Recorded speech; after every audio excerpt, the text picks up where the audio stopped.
Security cameras and integrator systems installed in all Winnebago County buildings. That's what the County Board's Operation and Administrative Committee spent 45 minutes talking about on Thursday evening.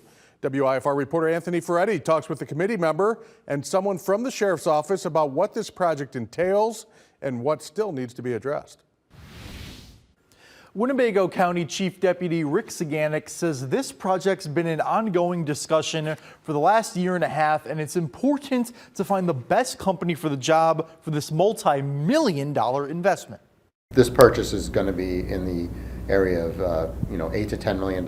It's been almost 17 years since the current security system in the Winnebago County Jail was upgraded, but the new system would move from analog to digital as part of a comprehensive project to upgrade security in all county buildings. This camera system will greatly enhance what currently is in place. It'll be a very robust system. A Winnebago County Board committee spent 45 minutes talking about this project Thursday evening.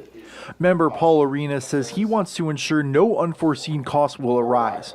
He says they were given numbers for a 10-year plan, but they found out their investment comes with just a 5-year warranty. We experience a lot of expenses liability-wise because of situations that occur that these cameras could help prevent. But the question is, which bidder will be the best investment for Winnebago County long term? The concern lies that these other vendors would come in, get the contract because they were initially low, but then these wiring costs would be incurred later on. The county lost millions of dollars when the courthouse caught on fire in 2022.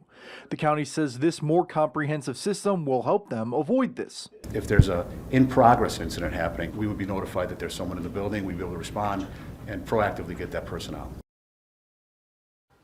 Arena says this is a complex and technical issue, so they want to make sure the project will go off without a problem before they officially make an investment. Thank you, Anthony. And leaders say the Winnebago County Sheriff's Office will have a video wall inside of it so deputies can see what's happening and relay that information to first responders.